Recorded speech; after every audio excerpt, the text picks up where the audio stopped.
com o Pan News Curitiba, agora 10 horas e 32 minutos, 10 e 32. Na capital, temperatura agradável. Nesse momento, termômetros indicam 17 graus. Vamos lá, seguindo com muita informação para você. O Jornal da Manhã, aqui também, da nossa Jovem Pan News, conversou com o deputado federal Ricardo Barros, do Progressistas. A conversa foi com os jornalistas Carlos Kobolk, Rafaela Moron e Beatriz Frener. Vamos acompanhar. Vários assuntos foram tratados, inclusive os que estão repercutindo também em Brasília, na Câmara Federal. Deputado, para a gente começar, vamos trazer, acho que, a notícia aí da semana, essa oficialização da federação com a União Brasil, a União Progressista. O que aconteceu já depois dessa oficialização? Como estão as reuniões, a articulação aqui no estado do Paraná? Vai ser diferente da nacional? Como que está a organização dessa união dos dois partidos? Bem, isso antecedeu a esse fato a filiação do deputado Vermelho ao Progressista, deputado estadual Mabel Canto, e agora na quinta-feira filiaremos o Derrite, que é o nosso candidato ao Senado em São Paulo. Então há uma movimentação dos partidos na atração de lideranças. Aqui no Paraná são 14 deputados estaduais, filiaremos ainda mais deputados estaduais e 6 deputados federais. Nós somos a maior bancada federal do Progressistas no Brasil. Paraná com 6, depois alguns outros estados com 4 deputados. Eu sou tesoureiro do Diretório Nacional e a federação não tem um fundo eleitoral, o fundo é dos partidos, então continuaremos nessa responsabilidade da distribuição dos recursos em todo o país. É importante para o Paraná, porque formamos uma grande força política aqui, e importante para o Brasil. É um novo paradigma. Essa federação vai mudar o tabuleiro político, né, Rafa e Carlos, em todo o Brasil, e no Paraná não é diferente. Nós não tivemos a presença do senador Sérgio Moro, que estava em viagem, não houve nenhum início de diálogo com ele ainda. Ele tem lá, dentro do União Brasil, um pedido de intervenção para tirar o Francisquinho da presidência, tem uma desavença entre o União Brasil. Nós, do Progressistas, somos um lado que tem uma unidade muito forte, uma organização, uma liderança da deputada Maria Vitória e da governadora Cida Borghetti, que é o nosso quadro mais destacado da política do Paraná. Então, nós temos aí agora que juntar todas essas lideranças e ver que caminho vamos seguir em 2026. Ele tem uma relação excelente com o governador Ratinho Júnior. Aliás, parabenizá-lo pela ponte. A governadora Cida Borghetti, em maio de 2018, é que contratou o EVTEA, Estudo de Viabilidade Técnica, Econômica e Ambiental da ponte de Guaratuba, e ele, como disse aí, continuou a burocracia até que pôde realizar a obra. Então, nós estamos felizes por essa obra. Nós participamos do governo Ratinho Júnior, apoiamos no seu segundo mandato, temos ótima relação com ele e claro que ele tem o partido dele e nós temos o nosso, as coisas não se misturam, né? Nós somos uma parte da política do Paraná, não somos uma parte da política do Ratinho Júnior no Paraná, mas somos bem relacionados. Esperamos ver como é que se constrói a sucessão do governador e participaremos como protagonistas dessa sucessão. Bom, então vou partir aqui do ponto de relacionamento, já que as conversas ainda não aconteceram, tentando compreender, deputado, qual é a visão, né, que o senhor tem em relação à acomodação dentro desse casamento partidário, dessa federação, para a eleição do Paraná. Porque, de um lado, a gente tem Cida Borghetti, que já disse aqui, a Jovem Pan, em primeira mão, inclusive, que se coloca nesse tabuleiro como uma pré-candidata ao governo, e do outro, Sérgio Moro, que já se sai muito bem em pesquisas, por exemplo. Além disso, vou pôr uma pimenta aqui na nossa conversa, que é o relacionamento do senhor com o senador Sérgio Moro, né, já foi muito crítico às ações como juiz da Lava Jato por parte dele, e eu lembro que o senhor, inclusive, aqui na Jovem Pan também, em um certo momento, quando ele estava lá em julgamento, se colocou à disposição para concorrer ao Senado, para ocupar a vaga de Sérgio Moro. Então, como é que fica esse relacionamento e essa construção para 26? Eu continuo crítico da conduta do Sérgio Moro como juiz. Ele não é mais juiz, é senador do Paraná, não foi cassado. agora está na nossa mesma federação. Eu não tenho nenhum problema de dialogar com ele e com outras forças políticas do Paraná, como tivemos aqui na eleição de Curitiba. Havia um compromisso da Maria Vitória ser a vice, depois trocou para o Paulo Martins. A Maria Vitória concorreu à eleição, apoiou o Eduardo no segundo turno. Não participamos do governo do Eduardo, apesar de termos apoiado a ele no segundo turno. A gente toma posições claras, porque a política não se faz para esta eleição, se faz sempre para as próximas eleições. Então o nosso posicionamento é sempre um posicionamento que nos coloca em condições de tomar os passos que queremos nos momentos seguintes da política.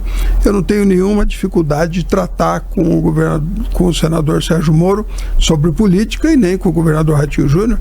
Ainda não sei com quem ele vai escolher como seu candidato, né? Não sei se vai conseguir manter a sua aliança com o Partido Liberal, por conta de eventual candidatura de alguém do PL e também do governador Ratinho Júnior, mas por isso mesmo é que nós temos que estar abertos ao diálogo com todas as partes.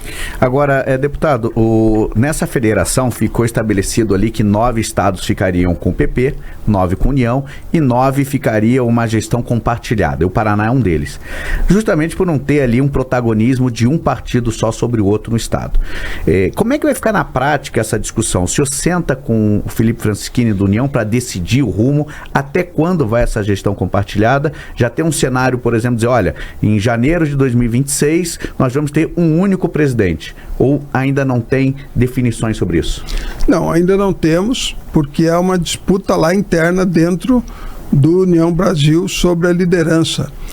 Mas eu já conversei com o Felipe Francischini, combinamos já de tratando das chapas de deputados federais, estaduais, que são responsabilidade nossa de ir montando, e nós temos como os fundos partidários são separados, nós temos como ir assumindo os compromissos e consolidando as chapas. Aliás, o Progressista teria chapa completa, né? Agora tem que dividir as vagas com a União. Vou ter que dispensar alguns candidatos que eu já tinha comprometido, que disputaram a prefeitura. O Progressista lançou 138 candidatos a prefeito, elegeu 61 e elegeu 52 vice-prefeitos. Então nós temos 70 candidatos derrotados a prefeito para ser candidato a deputado, 52 vice que pode ser candidato a deputado, e mais a chapa que nós tínhamos já na eleição passada.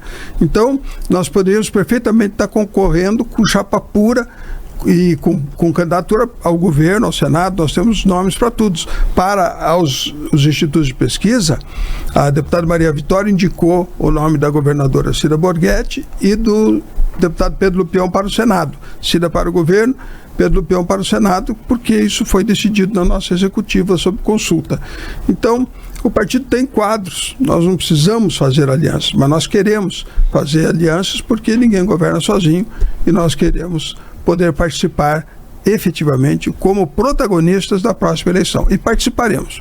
Não temos dificuldade nenhuma em fazer acordos com as lideranças que estão postas ou concorrer com as nossas lideranças próprias. Deputado, sobre isso, muitos vêm aqui e dizem, está muito cedo para a gente falar disso.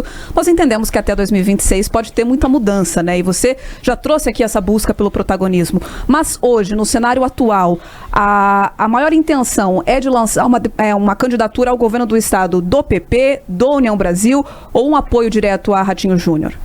Não, nem sabemos quem é o candidato do Ratinho Júnior, né? Então, ele tem lá Rafael Greca, que está no seu governo, ele tem Alexandre Cury, que está também no seu governo, na Assembleia, e tem o Guto Silva, que colocou na secretaria que fabrica os governadores, né? O Requião foi lá, secretário, o Ratinho também foi secretário. Então, o sinal, né, ali ainda está trocado. O Greca estava convidado para o Progressistas e continua convidado, é um grande amigo nosso e uma pessoa que foi muito parceira. Nós tivemos ótima relação. Maria Vitória concorreu com ele à eleição lá que ele se elegeu prefeito, ela foi candidata, apoiou no segundo turno, participamos do seu governo naquele momento, durante todos os 8 anos, né? Agora Nós temos o convite a ele para o PP, mas ele está secretário do governador, está aguardando e tentando ser o candidato do PSD, que eu acho que é uma boa posição para esse próximo período. Agora, vamos aguardar, né? O governador tem que escolher alguém, e quando ele escolher alguém, precisa ver se espalha ou não espalham as outras lideranças que também pretendem disputar. Em função até das incertezas quanto à inelegibilidade ou não do Bolsonaro, né? As condições de disputa do Lula, foi falado aqui da CPI, gente, CPI só sabe como começa, nunca sabe como termina. Para um governo fraco como está o governo Lula, uma CPI pode ser fatal. É muito complexo isso, né? A CPI, o Ciro Nogueira declarou apoio à CPI, hoje o Marcos Pereira, do Republicanos, hoje está declarando apoio à CPI. Se as inscrições, né, se os apoiamentos estivessem abertos, iria a 300 assinaturas. Então, não importa as assinaturas, importa que ela seja ou não instalada, que é uma decisão do presidente da Câmara. Sim. Então, o Hugo Mota está aí numa saia justa. Anistia, por exemplo, no dia que o Sóstenes colocou no sistema da Câmara para apoiar a anistia, ele mandou para mim uma mensagem pessoal, era um domingo. Eu, no mesmo momento, apoiei, mandei para o Bolsonaro o meu apoiamento, né, para mostrar que nós estávamos juntos para apoiar o PL da anistia. É justo que a turma do 8 de janeiro seja anistiada. Não é para ser uma anistia ampla e restrita como está proposta no texto, até porque não foi o combinado. Mas a turma do 8 de janeiro, né, aqueles que estavam lá na mobilização, eu já desde o primeiro dia, eu fui entrevistado no dia 8 de janeiro, 5 horas da tarde, pela CNN, e falei, gente, quem está aí tirando selfie, publicando, não é terrorista. Ninguém publica o próprio crime, né? Então tem dois tipos de pessoas, de atores nesse movimento. E até hoje estamos aí vendo o Alexandre de Moraes querer se impor como a única força julgadora e de critérios que o Brasil tem. E não é possível isso. Nós vamos enquadrar essa dosimetria da pena dos condenados de 8 de janeiro, vai acontecer e nós vamos fazer justiça a essas pessoas. E o senhor acredita que esse projeto alternativo que o Alcolumbre está fazendo, até pediu para o Sérgio Moro ajudá-lo, além do Rodrigo Pacheco também, nesse texto alternativo em que, de fato, reduz essa pena para esses atores menos protagonistas no 8 de janeiro, mas eleva a pena para os mentores intelectuais? O senhor acha que avança isso no Congresso Nacional? Com certeza. Isso vai acontecer. Não há nenhuma chance do Congresso não resolver a dosimetria de pena do 8 de janeiro, porque está absolutamente fora da razoabilidade. Totalmente fora. E é uma forma também de mostrar ao Supremo Tribunal Federal que, afinal de contas, o Judiciário não é poder. A Constituição nossa diz, todo poder emana do povo. O Judiciário não emana do povo, não é poder e está querendo estar acima de todos os poderes. Semana passada o presidente da Câmara já falou, olha, eles querem se meter em tudo, querem decidir tudo. Eu fui relator da lei de abuso de autoridade e aprovamos por unanimidade a lei de abuso de autoridade. Você não vê mais promotor dando coletiva, você não vê mais ninguém sendo filmado ser preso, você não vê mais... fizemos a mudança da lei de improbidade, exigindo dolo e dano ao erário, ou seja, por cara ser processado por improbidade, tem que ter causado um prejuízo ao erário e a sua participação tem que ser provada. Antes acontecia um problema no quinto escalão, processava o governador, processava o prefeito, né? Era uma festa de processo de improbidade. Agora não tem mais. Há quanto tempo vocês não estão noticiando aqui que alguém, prefeito, governador, está processado por improbidade? Então, cabe ao Congresso enquadrar o Judiciário. E vamos fazê-lo. Mas isso vai, desculpa, Bia, isso vai acontecer porque há uma cobrança de uma parcela da população brasileira, dizendo inclusive que tinha uma expectativa em relação ao Senado, principalmente, quando se fala na questão de atuação de ministros do Supremo, né? Que existisse ali, talvez, uma atuação um pouco mais incisiva em cima de algumas ações do Supremo, com respeito aos poderes, claramente. Mas isso será possível ou a configuração eleitoral do ano que vem, talvez, permita, a partir dessa composição, uma formação mais de direita, que venha com essa intensidade? Qual a leitura que o senhor tem sobre isso? O projeto da lei de abuso de autoridade ficou anos vagando pelo Congresso. Para que ele fosse aprovado, quem nos ajudou o judiciário. Ele foi passando do ponto, até que chegou um momento em que nós convencemos as lideranças que era necessário tomar uma medida. Você está falando de impeachment de ministro do Supremo. Impeachment do ministro do Supremo é prerrogativa do presidente do Senado. Não é da maioria do Senado. Só o presidente do Senado pode abrir o impeachment de ministro supremo e só o presidente da Câmara pode abrir o impeachment do presidente da República. Então, não basta ter a maioria do Senado para ter um impeachment de ministro supremo.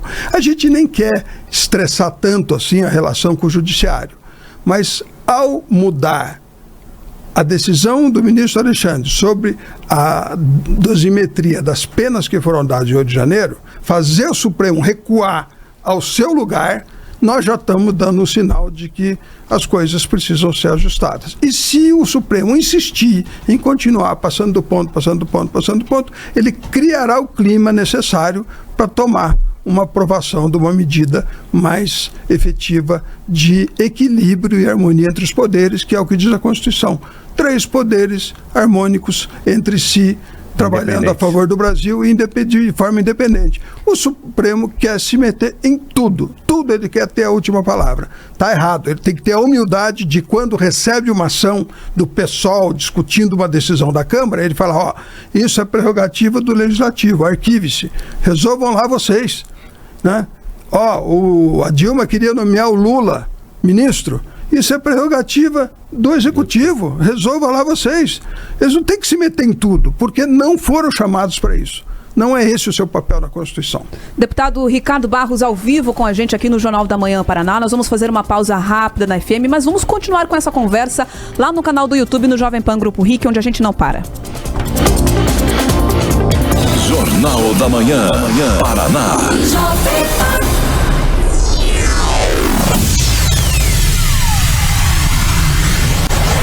Seguimos aqui ao vivo com vocês que estão nos acompanhando pelo YouTube. A gente estende por aqui também essa entrevista com o deputado federal Ricardo Barros pelo PP. Falamos já sobre a federação com a União Brasil. Chegamos num tema que é bastante sensível para a nossa audiência, deputado, que é justamente essa postura do STF frente a temas de grande repercussão nacional. E agora eu pergunto para você considera, deputado, que existe uma moeda de troca quando o STF começa a pautar temas mais sensíveis, acelera, por exemplo, o processo do ex-presidente Bolsonaro? Isso de alguma forma causa uma pressão nos aliados de Bolsonaro dentro da Câmara Federal? Tem a tendência de frear ou não algum tema que trate do STF, dos ministros? Bom, o STF condena e descondena, né? Então, o que quer dizer isso? Que no Brasil o passado é incerto, né? Devia ser o futuro incerto, mas não, no Brasil o passado é incerto. Até o passado é incerto no Brasil. Até o passado é incerto. Então, por exemplo, a inelegibilidade do Bolsonaro, por causa daquela reunião de ministros, de embaixadores, aquela não prospera. Mas não prospera por quê? Porque o TSE, Tribunal Superior Eleitoral, ele troca de quórum a cada 2 anos, né? Mudam os ministros do STJ que estão lá, mudam os ministros do Supremo que estão lá, mudam os representantes da advocacia. Então, quem julgará o recurso sobre aquela inelegibilidade no ano que vem, com a presidência do Cássio Nunes e a vice-presidente do André Mendonça no TSE, são outras pessoas. Então o resultado pode ser outro do julgamento. Mas no STF não. Quando Bolsonaro for condenado ou não neste assunto do golpe, o recurso vai ser aos mesmos ministros. Então, dependendo da forma como o Supremo se comportar, né? Eu era líder do Bolsonaro e declarei o seguinte: só prenderam Lula para tirá-lo da eleição. E ninguém puxa a minha orelha, porque eu estou falando o que é verdade, né? E agora querem condenar, deixar o Bolsonaro inelegível para tirá-lo da eleição. Simplesmente assim. Então, depois, num outro momento, você pode achar que isso não era uma boa ideia. Então vamos descondenar o Bolsonaro, porque agora, puxa, não deu certo o nosso plano, entendeu? O Supremo pode ficar escolhendo quem vai governar o Brasil. O povo tem o direito de escolher quem vai governar o Brasil, né? É esse que é o problema. E como é que fica agora na federação? Porque o PL não quer nem ouvir falar desse texto alternativo do Alcolumbre. E agora o senhor vai fazer parte dessa federação com o Alcolumbre. Como é que fica essa relação com o Bolsonaro? Porque anistia, né? Esse projeto, ele tende talvez a aumentar a pena de Bolsonaro. Olha, É isso que eu estou falando. O jogo aí não tá, os coitadinhos do 8 de janeiro lá, não estão um pouco se lixando para eles, estão olhando só para a sucessão presidencial, só para o Bolsonaro. A relação do Lula com o judiciário, que também era para ser uma relação de submissão absoluta, porque o Supremo pensa que o Lula virou empregado dele. Ó, filho, você estava preso, nós te tiramos da cadeia. Você me deve. Nós te liberamos para disputar a eleição. Nós tiramos todos os comerciais do Bolsonaro a última semana inteira da campanha. Só você, com todos os comerciais teus e os do Bolsonaro, conseguiu ganhar a eleição. Então, você tem que ser nosso funcionário agora, só faz o que a gente quer. Mas não é assim que funciona, né? Porque o poder executivo é outro poder. E aí começou também já a não ser tão lua de mel a relação do Lula com o judiciário. Então não dá para saber, são personas, né? O Supremo deixou de ser uma instituição para ser um conjunto de personas, como os deuses gregos, né? O da beleza, o da braveza, né? Ali está um negócio interessante. Tá aí o deputado federal Ricardo Barros, que hoje cedo esteve nos estúdios da Jovem Pan conversando com os nossos jornalistas, nossos colegas, para elencar sobre vários temas que estão em debate na capital federal e também aqui no nosso estado do Paraná. Entrevista esta que você pode rever no nosso canal do YouTube Jovem Pan Grupo RIC. 10h53.